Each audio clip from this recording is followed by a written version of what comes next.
तो हेलो दोस्तों, स्वागत है आपका अपने चैनल आई मोटिवेटिव पर। आज हम लोग जा रहे हैं शुरू करने एक PYQ सीरीज, जिसमें हम आपको कुछ इम्पोर्टेंट क्वेश्चन देंगे, कुछ लेटेस्ट क्वेश्चन देंगे और कुछ PYQ क्वेश्चन देंगे, जिसमें आने वाले एग्जाम में बेसिकली बिहार पुलिस के लिए जो आने वाला एग्जाम है उसमें आपको ये काफ़ी मदद करेंगे। हो सकता है कुछ क्वेश्चन इसमें से डिक्टो लौट जाए और कुछ इसी पैटर्न पर आने के ज़्यादा चांसेस हैं, क्योंकि ये सारे क्वेश्चन आपको PYQ लिए गए हैं और लेटेस्ट पैटर्न पर लिए गए हैं। हम लोग कोशिश करेंगे कि ये सारा जो वीडियो है 20 मिनट में एक जगह से ज़्यादा क्वेश्चन डिस्कस किया जा सके। तो चलिए बिना देर किसी देरी को शुरू करते हैं। तो आपके सामने ये पहला क्वेश्चन है कि आधुनिक समय में लोकतंत्र की शुरुआत किस देश से मानी जाती है? तो इसका करेक्ट उत्तर है अमेरिका। दोस्तों, आधुनिक समय की लोकतंत्र की शुरुआत अमेरिका से माना जाता है। यहाँ पर उस सारे क्वेश्चन का एक्सप्लेनेशन भी दिया हुआ है, आप चाहें तो वीडियो को पॉज करके एक्सप्लेनेशन को अच्छे से पढ़ सकते हैं। तो चलिए अगले क्वेश्चन पे चलते हैं। दूसरा क्वेश्चन कर रहा है कि महात्मा गांधी का जन्म कब हुआ था? तो ये सभी जानते हैं कि महात्मा जी का जन्म हुआ था 2 अक्टूबर 1869। नेक्स्ट क्वेश्चन ये है कि भारत का राष्ट्रीय पशु कौन सा है? ये सबको पता होता है कि भारत का राष्ट्रीय पशु जो है बाघ है। ओके, चलिए नेक्स्ट बढ़ते हैं। क्वेश्चन बोल रहा है कि अमेरिका की खोज किसने की? तो अमेरिका का खोज जो किया था वो था क्रिस्टोफर कोलंबस, जिसने 1492 ईस्वी में अमेरिका का खोज किया था। और इसके साथ आता है वास्को डी गामा, जिसने इंडिया का खोज किया था 1498 ईस्वी में। तो इसका आंसर हो जाएगा कोलंबस। चलिए नेक्स्ट क्वेश्चन देखते हैं। निम्नलिखित में से कौन सा त्रिभुजों की सर्वांग समता का एक प्रतिबंध नहीं है? तो इसमें से जो है भुजा कोण भुजा यानी ऑप्शन सी, ये जो है सर्वसमता का नियम नहीं है, ताकि भुजा कोण भुजा होता है, कोण भुजा कोण होता है और कोण कोण कोण होता है। नेक्स्ट, 1950 से पहले हिंद चीन में कौन से देश शामिल होते थे? तो आपको बता दें कि 1950 से पहले जो थे वो हिंद चीन में शामिल होने वाले देश थे वियतनाम, कंबोडिया और लाओस। ये सारे देशों को हिंद चीन यानी हिंद चीन मतलब हिंद चीन देश में ये शामिल थे, ये तीनों देश। इसमें भारत में इतना ध्यान देने वाली बात ये है। चलिए नेक्स्ट क्वेश्चन ये है कि भारत में संविधान दिवस कब मनाया जाता है? तो दोस्तों, हमारा संविधान दिवस मनाया जाता है 26 नवंबर को। इसी दिन संविधान सभा में सबके सामने संविधान को पहली बार प्रस्तुत किया गया था, और इसी को संविधान दिवस के रूप में मनाया जाता है।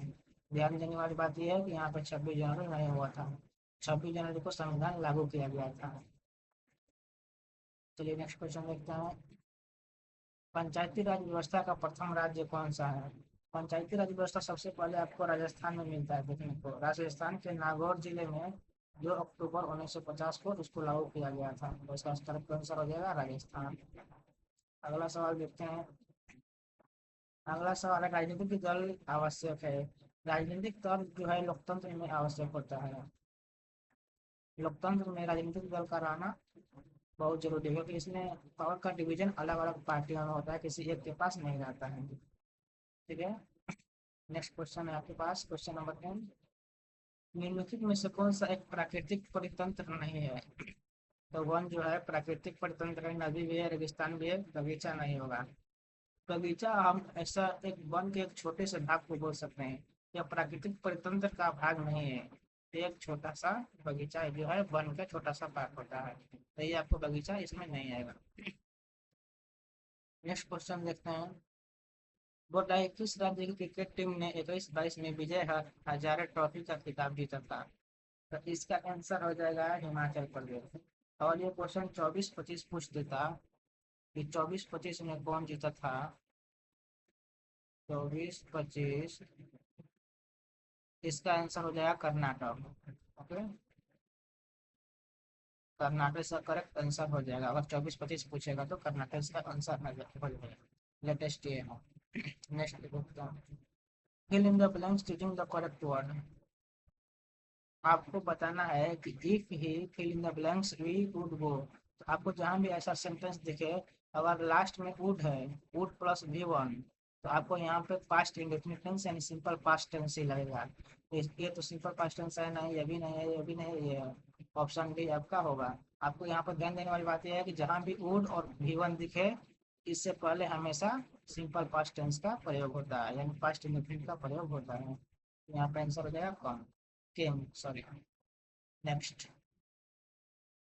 क्वेश्चन दिया है, choose the option that is closest in meaning to the given one. मतलब ऐसा प्रोटेस्ट का एक ऐसा मीनिंग बताना है जो इसके सिमिलर हो, यानी इसके समान मीनिंग हो। तो प्रोटेस्ट मतलब होता है टू ऑब्जेक्ट, यानी किसी चीज को विरोध करना। प्रोटेस्ट करने का सिमिलर मीनिंग हो जाएगा टू ऑब्जेक्ट, इसका हिंदी अर्थ होता है विरोध करना। तो ये हमारा राइट आंसर हो जाएगा। नेक्स्ट, हाल ही में भारत का पहला सौर ऊर्जा चालित वंदे भारत एक्सप्रेस किस रूट पर शुरू की गई है? तो आपको बता दें कि भोपाल और रीवा के रूट पर पहला सौर ऊर्जा चालित वंदे भारत एक्सप्रेस शुरू की गई है, जिसमें आपको सौर ऊर्जा से ट्रेन चलेगी। इसमें कोई भी इलेक्ट्रिक एनर्जी का यूज नहीं किया गया है। ठीक है, ये 2025 में शुरू किया गया है। आप इसका एक्सप्लेनेशन यहाँ पर दे सकते हैं। चलिए नेक्स्ट क्वेश्चन देखते हैं। विद्युत चालकता तभी उत्तम मानी जाती है जब तंतु कम होता है। इसमें जो है प्रतिरोधकता होगा। अगर प्रतिरोधकता कम होगा तब विद्युत का चालकता ज्यादा हो जाएगा। ये दोनों अपने आप में इन्वर्सली प्रोपोर्शनल होते हैं, यानी एक बढ़ेगा तो दूसरा अपने आप घट जाएगा। तो अगर विद्युत की चालकता को ज्यादा करना है तो प्रतिरोधकता कम होना ही पड़ेगा। ठीक है, नेक्स्ट, भारत का पहला उपग्रह कौन सा था? ये तो सबको मालूम है कि भारत का पहला उपग्रह आर्यभट्ट था। हम इसका एक्सप्लेनेशन देख सकते हैं। पहला उपग्रह आर्यभट्ट को 19 अप्रैल 1955 में सोवियत संघ यानी रूस की मदद से लॉन्च किया गया था। यह सबसे पहले भारत के जो खगोल शास्त्री थे सबसे पुराने हमारे आर्यभट्ट, उनके नाम पर रखा गया था। नेक्स्ट क्वेश्चन है, नेक्स्ट क्वेश्चन कह रहा है कि एक खिलौने पर 12% छूट देने पर 308 में बेचा जाता है, तो खिलौने का अंकित मूल्य यानी CP बताइए। तो 12% छूट देने पर 308 में बेचा जाता है, तो सिखाने का मतलब क्या है? सेलिंग प्राइस 308 है और इसका छूट 12% है। तो हम इसमें मान लें कि उसका मार्क प्राइस एक्स है। देखिए यहाँ पर सोल्यूशन दिया हुआ है। सेलिंग प्राइस आपका 308 हो गया और डिस्काउंट दिया है 12%। मान लिया मार्क प्राइस यानी CP एक्स है, तो 12% डिस्काउंट दे देंगे तो 28% हो जाएगा सेलिंग प्राइस। यानी 12% है तो 100 - 12 यानी 88% हो जाएगा। तो हमको यहाँ पर दिया हुआ है सेलिंग प्राइस कितना है 308, तो 88% ऑफ मार्क प्राइस बराबर 308। तो यहाँ से एक्स का वैल्यू इसको सोल्व करेंगे, यहाँ से एक्स का वैल्यू आ जाएगा 350। ये हमारा करेक्ट आंसर हो जाएगा। एक बार फिर से समझ लीजिए, सेलिंग प्राइस दिया हुआ है 308 और डिस्काउंट दिया है 12% ऑफ सेलिंग प्राइस। हम मान लेते हैं कि उसका मार्क प्राइस एक्स है, तो 100% में 12% डिस्काउंट दिया है, यानी सेलिंग परसेंट कितना हुआ? 88% हो गया मार्क प्राइस का। और जो 88% of mark price equal to कितना है? 308। इसको 308 से इक्वेट कर देंगे तो यहाँ पे हमारा एक्स का वैल्यू आ जाएगा। इसको आप खोज कर सकते देख सकते हैं। चलिए नेक्स्ट क्वेश्चन देखते हैं। ताप ऊर्जा है, ताप ऊर्जा जो होता है वो आंतरिक शक्ति का रूपांतरण होता है, आंतरिक ऊर्जा का रूप होता है। ये तापीय ऊर्जा नहीं होता, तापीय शक्ति नहीं होता।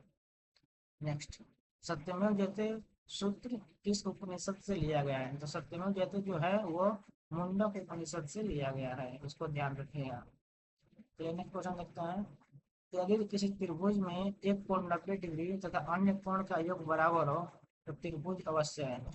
तो ऐसा सिर्फ समकोण त्रिभुज में ही हो सकता है कि एक कोण अगर 90 डिग्री हो तो ये दोनों 45-45 डिग्री होगा।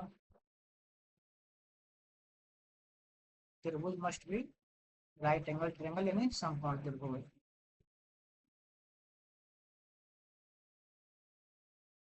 ये 45 डिग्री अगर इसको x माने और इसको y माने और ये 90 है, तो x और y अगर 90 डिग्री बराबर हो जाएगा तो ये 90 डिग्री है, ये दोनों का सम 90 डिग्री है, दोनों मिला के 180 डिग्री हो गया कि नहीं? ये हमेशा सिर्फ समकोण त्रिभुज में पॉसिबल है। ठीक है, चलिए नेक्स्ट देखते हैं। भारतीय सशस्त्र बलों के चीफ ऑफ डिफेंस स्टाफ कौन थे? तो भारतीय सशस्त्र बल के चीफ चीफ ऑफ डिफेंस जो थे जनरल बिपिन रावत थे, जिनका अभी कुछ साल पहले मृत्यु हो गया। ध्यान रखिए क्वेश्चन आ सकता है। तो भारतीय सशस्त्र बलों के चीफ ऑफ डिफेंस स्टाफ कौन थे? तो जनरल बिपिन रावत सर थे, जिनका एक हेलीकॉप्टर क्रैश में अनफॉर्चुनेटली निधन हो गया, जिसमें उनकी पत्नी भी थी। नेक्स्ट, फणीश्वर नाथ रेणु तो रचित कहानी है। सभी यहाँ पर फंसी लिखा है, लेकिन फणीश्वर नाथ रेणु उनका पूरा नाम है। उनके जो द्वारा जो रचित कहानी है वो है लाल पानी की बेगम। ये बहुत ही इंटरेस्टिंग कहानी है, आप चाहे तो पढ़ सकते हैं। ये कहीं भी आपको उपलब्ध हो जाएगी, मिल जाती है। और उसने कहा था जो है, यह चंद्रधर शर्मा गुलेरी का लिखा हुआ है कहानी है, जो बहुत ही मार्मिक है। इसको भी जरूर पढ़िएगा अगर समय मिलेगा तो, बहुत ही अच्छी कहानी है। चंद्रधर शर्मा गुलेरी लिखे हैं इनको। इसका आंसर क्या हो जाएगा? लाल पानी की बेगम। नेक्स्ट, संयुक्त राष्ट्र संघ। संयुक्त राष्ट्र संघ का मुख्यालय कहाँ है? तो ये न्यूयॉर्क में है, जो कि यूएसए में स्थित है। संयुक्त राष्ट्र का मुख्यालय कहाँ है? न्यूयॉर्क में। इसका स्थापना भी हुआ था 1945 ईस्वी में हुआ था। इसको भी ध्यान रख सकते हैं आप लोग। नेक्स्ट, निम्नलिखित में से कौन सा खिलाड़ी 2025 भारत के T20 वर्ल्ड कप विजेता टीम का कप्तान बना? तो इसका आंसर हो जाएगा सूर्य कुमार यादव। सूर्य कुमार यादव जो थे, उनके ही वो T20 वर्ल्ड कप में भारत के विजेता टीम के कप्तान थे। नेक्स्ट, और इसमें भारत ने T20 वर्ल्ड कप जीता था, ऑस्ट्रेलिया को हरा था। हेमोग्लोबिन पाया जाता है। हेमोग्लोबिन सब जानते हैं कि आरबीसी में पाया जाता है, रेड ब्लड सेल्स में हेमोग्लोबिन। हेमो का मतलब होता है आयरन और ग्लोबिन का मतलब होता है प्रोटीन। हेमो प्रोटीन जिसमें आयरन पाया जाता है, इसको हेमोग्लोबिन कहते हैं। ये आरबीसी में पाया जाता है। आरबीसी बोले तो रेड ब्लड सेल्स या रेड ब्लड और सेल्स। देखिए, एक इंग्लिश का क्वेश्चन है, choose the correct preposition from the given option to fill in the blanks. Is the rule applicable blank all of its. जब भी यहाँ पर आपको अप्लीकेबल एडजेक्टिव दिखे तो आपको कुछ नहीं करना है, टू मार देना है। अप्लीकेबल के साथ हमेशा टू प्रीपोजिशन का यूज होता है, आप इसको याद कर सकते हैं। तो जहाँ पर एप्लीकेबल एडजेक्टिव है वहाँ पर टू का प्रयोग होता है। तो आंसर हो जाएगा the rule is applicable to all of us. मतलब ये जो रूल है हम सभी के लिए अप्लीकेबल है। नेक्स्ट, याद रखिए कि अप्लीकेबल एडजेक्टिव के बाद हमेशा टू प्रीपोजिशन का प्रयोग होता है। चलिए अगला क्वेश्चन की ओर चलते हैं। क्वेश्चन कह रहा है कि प्रासभ्यता एक विश्व से दूसरे स्थानांतरण किस माध्यम के द्वारा होता है? तो ये जो होता है, एक जो प्रासव ये जो वेव होती है, तरंगे होती है, प्रासव तरंगे, इनका स्थानांतरण धातु में सबसे ज्यादा होता है। धातु एक ठोस माध्यम जिसमें प्रासव तरंगे जो होते हैं वो अधिक तीव्रता के साथ गमन करते हैं, ट्रांसफर करते हैं। नेक्स्ट, ऊर्जा का ऊर्जा का रूपांतरण किस क्रिया में होता है? तो इसका आंसर हो जाएगा उपकरण। जो ये आपको दिखाई दे रहे हैं, मोटर, बल्ब, इलेक्ट्रिसिटी, मोबाइल, इन सारी चीजों को ऊर्जा का रूपांतरण में यूज होता है। मतलब सिंपल सी बात है, ऊर्जा का रूपांतरण का मतलब होता है कि ऊर्जा के एक फॉर्म को दूसरे फॉर्म में बदलना। एक रूप को दूसरे रूप में बदलने के लिए इन्हीं सब चीजों का यूज किया जाता है। नेक्स्ट, डिकार्बन मंडलित को ब्रेक किया जाता है। डिकार्बन मंडलित की ब्रेक दिया जाता है। इसका आंसर है मंडलित ताप में तेजी से ताप पड़ने पर ब्रेक दिया जाता है। मतलब इसका तापमान जो होता है कम करने के लिए इसमें ब्रेक दिया जाता है। चलिए नेक्स्ट क्वेश्चन करते हैं। Choose the correct from the passive voice recognition sentence. मतलब ही स्पीक हिंदी है, इसको पैसिव वॉइस में बदलना है। तो ही का हिम हो जाएगा, स्पीक का स्पोकन हो जाएगा, और हिंदी की जो है वो सब्जेक्ट हो जाएगा। तो Hindi is spoken by him हो जाएगा। आंसर हो जाएगा हमारा C option, Hindi is spoken by him. ये पैसिव वॉइस का स्ट्रक्चर होता है, आप देख सकते हैं। जो होता है ऑब्जेक्ट वो बन जाता है सब्जेक्ट, जो होता है सब्जेक्ट वो बन जाता है ऑब्जेक्ट। और जो होता है वर्ब में ई से एम आर प्लस वी3 का यूज होता है। तो यहाँ पर हिंदी है इसलिए ईज हुआ है, और स्पोकन वी3 है, देन जो है सब्जेक्ट का ऑब्जेक्ट। नेक्स्ट क्वेश्चन देखते हैं। वर्तमान बिहार विधान परिषद के अध्यक्ष कौन है? तो इनका अध्यक्ष है अवधेश नारायण सिंह। आयुर्वेदिक चिकित्सा के जनक किन्हें कहा जाता है?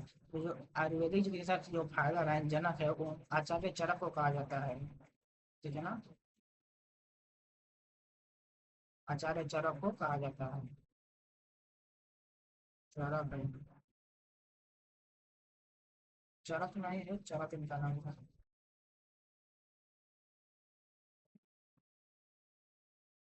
नेक्स्ट, प्रथम विश्व युद्ध कब शुरू हुआ था? ये 1914 में शुरू हुआ था और 1918 तक चला था, जिसमें ऑस्ट्रेलिया द्वारा सर्बिया पर आक्रमण किए गए थे। ये बोल रहा है कि ये कविता की कुछ लाइनें हैं, ये कविता किस कवि की है? सम्राट कुछ नहीं थे, नहीं और मनुष्य अपनी अद्वितीय भाषा में कविता करता है। तो ये जो है, ये लाइनें हैं वो गजान माधव मुक्तिबोध के हैं। ये क्वेश्चन आपको नहीं भी देखने को मिल सकता है, लेकिन ऐसा क्वेश्चन कुछ दे सकता है जिसमें कुछ कविता का लाइन दिया हो और पूछ दे कि ये कविता किस कवि का है। चलिए नेक्स्ट क्वेश्चन देखते हैं। कह रहा है खाद्य सुरक्षा का तात्पर्य है। खाद्य सुरक्षा का हमारा तात्पर्य खाद्य उपलब्धता भी है, खाद्य की पहुंच भी है और खाद्य का सामर्थ्य भी है, मतलब ये सभी आंसर हो जाएगा। चलिए नेक्स्ट क्वेश्चन देखते हैं हम लोग। क्वेश्चन बोला कि निम्नलिखित में से कौन जुलाई 2021 के अंतिम में जाने वाले ब्रिटिश भारतीय मूल की महिला बने? तो 2021 जो क्वेश्चन है, इसका आंसर हो जाएगा सिरिसा बंडला। लेकिन 2025 में कौन गया है अभी, आप लोग बताइएगा कमेंट सेक्शन में, ठीक है ना। अभी उनका भी नाम बहुत फेमस हुआ है, यूट्यूब पे छाए हुए हैं हर जगह। नरेंद्र मोदी भी किए हैं, उनसे बात किए हैं। आप लोग बताइएगा कि 2025 में अंतरिक्ष में जाने वाले, ये अंतिम लिख दिया है अंतरिक्ष है, अंतरिक्ष में जाने वाले भारतीय मूल के महिला या पुरुष कौन है? ठीक है, कमेंट सेक्शन में बताइएगा जरूर इसको। चलिए नेक्स्ट क्वेश्चन देखते हैं। राष्ट्रीय मानवाधिकार आयोग की स्थापना कब हुई? तो इसका आंसर हो जाएगा 1993। राष्ट्रीय मानवाधिकार आयोग की स्थापना हुई थी 1993 में, इसको याद रखिएगा। Choose the correct answer to the question get follow, मतलब जो क्वेश्चन दिया गया उसमें से एक सही उत्तर का खोज कीजिए। तो एक स्टोरी का लाइन दे दिया है, the eyes are not here, where did the girl get down. मतलब ये जो स्टोरी है, the eye are not here, ये स्टोरी का नाम है। इस स्टोरी में एक लड़की का जिक्र किया गया है जो कहीं उतरती है। तो बोलता है कि वो लड़की उतरती कहाँ है, किस जगह पे उतरती है, क्या वो मसूरी में उतरती है, या वो सहारनपुर में उतरती है, या देहरा में उतरती है, या बॉम्बे में उतरती है? तो इस स्टोरी में जो लड़की उतरती है वो सहारनपुर में उतरती है, इसको याद रखिएगा। The eye are not here story का नाम है। बोल रहा है कि भारत का प्रथम परमाणु संयंत्र कहाँ स्थापित किया गया था? इसका आंसर हो जाएगा तारापुर, महाराष्ट्र। महाराष्ट्र में पहला परमाणु संयंत्र स्थापित किया गया था भारत सरकार द्वारा। बोल रहा है कि वनटालिन श्रेणी किस जिलों से संबंधित है? और ये जो वनटालिन श्रेणी होता है इसको आदिवासी जिलों से संबंधित रखा जाता है, ये सब आदिवासी जिलों से संबंधित रखते हैं।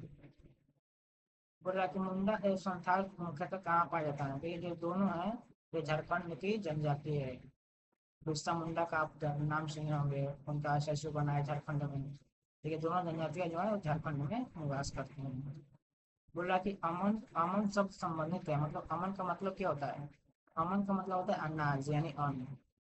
अमन का मतलब क्या होता है? अनाज, अन्न।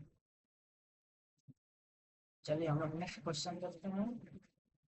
क्वेश्चन बोल रहा है कि स्वयं सहायता समूह में ऋणी संबंधी आधिकारिक निर्णय किसके द्वारा लिए जाते हैं? तो होता है स्वयं सहायता ग्रुप, इसको बोलते हैं self self help group, SGS।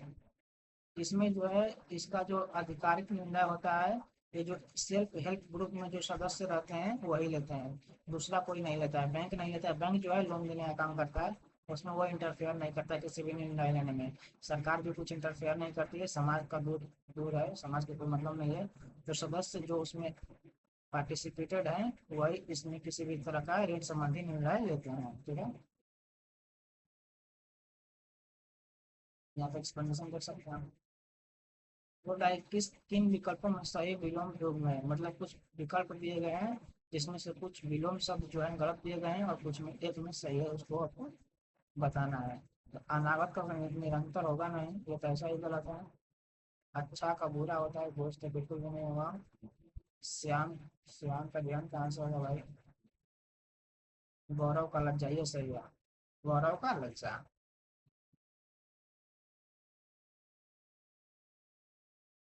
Next, पृथ्वी को कितनी सतह लगभग जो पानी से ढका हुआ है? तो पृथ्वी में याद रखिए कि 71% पानी है। पृथ्वी पर क्या है? 71% पानी है, बाकी 29% जल है। हालांकि उसमें 71% नहीं दिया है, यहाँ 75, यहाँ पे 75% क्या हो जाएगा आपका आंसर हो जाएगा। इसका आंसर हो जाएगा 75%, यहाँ पर 60% हुआ। चलिए नेक्स्ट क्वेश्चन देखते हैं, इसका आंसर ध्यान रखिएगा 75% होगा, हालांकि इसका ऑफिशियल आंसर है 71%। चलिए नेक्स्ट क्वेश्चन देखते हैं। बोल रहा है कि एक माला का फूल जो है तुलसी पूजा में यूज किया जाता है। एक माला का फूल तुलसी पूजा से संबंधित है। एक सम चतुर्भुज की विकर्ण 32 सेंटीमीटर एवं 24 सेंटीमीटर है, तो इसका क्षेत्रफल क्या है? तो किसी भी सम चतुर्भुज का क्षेत्रफल क्या होता है? 1/2 इंटू विकर्णों का गुणा, यानी base into height. 1/2 into 40 into 24, ये हमारा आंसर है। 1/2 इंटू 42 इंटू 24, इसको सॉल्व करेंगे 384 हमारा आंसर आ जाएगा। तो इसका आंसर क्या हो जाएगा? 384। चलिए नेक्स्ट क्वेश्चन देखते हैं। बोला कि 10 मीटर 10 मीटर 10 मीटर, यानी लंबाई 10 मीटर है, चौड़ाई 10 मीटर है और ऊंचाई 10 मीटर है। विद्यार्थियों के एक समूह में रखी गई सब्जियों की टोकरियां एक कोने से दूसरे कोने तक पहुंचाई जाती हैं, तो न्यूनतम दूरी क्या होती है? तो हम लोग जानते हैं कि किसी भी कोना जो है क्यूबॉइडल होता है, यानी घनाभ जैसा होता है, उसका न्यूनतम जो दूरी होती है उसको डायगोनल यानी विकर्णिका होता है। और डायगोनल का फॉर्मूला होता है, जितना भी साइड दिया है सबका square, A square plus B square plus C square, और सबका ये स्क्वायर हो जाएगा। तो तो सिंपल हो गया, सबका स्क्वायर कर देंगे हमारा आंसर निकल जाएगा। 10 का स्क्वायर 5 का स्क्वायर, देखिए यहाँ पे 10 10 5 दिया है, यहाँ पर 10 10 5 का स्क्वायर हो जाएगा। इसको सॉल्व करेंगे 10 का स्क्वायर 100 हो जाएगा, फिर 10 का 100, 5 का 25, और इसको फर्दर सॉल्व करेंगे 225, जो 225 है 15 का वर्गमूल। ठीक है, आंसर कितना हो जाएगा? 15 मतलब जो है एक कोने से दूसरे कोने का न्यूनतम दूरी कितना आ जाएगा? 15 मीटर। नेक्स्ट क्वेश्चन है, कौन सा शारीरिक योग की उदाहरण नहीं है? शारीरिक योग मतलब हम लोग शरीर से काम लेते हैं, प्राणायाम बिल्कुल है, लेकिन क्वेश्चन दिया है नहीं है। पढ़ना पढ़ना नहीं है, पढ़ना कोई भी शारीरिक योग का काम नहीं है। हम लोग शिक्षा के लिए पढ़ते हैं। ध्यान भी है, ध्यान से भी दिमाग कंट्रोल होता है, मेडिटेशन होता है, शांति मिलती है, शिक्षा और प्रशिक्षण भी हो जाता है। 2025 की G20 बैठक में भारत की ओर से प्रतिनिधित्व किसने किया? तो याद रखिएगा कि 2025 की G20 में समिट में जो है विदेश मंत्री एस जयशंकर ने इंडिया को रिप्रेजेंट किया, मतलब भारत को प्रतिनिधित्व किया। तो इसका आंसर हो जाएगा विदेश मंत्री डॉक्टर एस जयशंकर। उसका एक्सप्लेनेशन आप यहाँ पे पढ़ सकते हैं। दोस्तों यही था आज का वीडियो। हम लोग अगला जो पीडीएफ है, अगला कुछ क्वेश्चन होगा, इस क्वेश्चन में हमने इस पीडीएफ में हमने 50 क्वेश्चन को सोल्व किया है।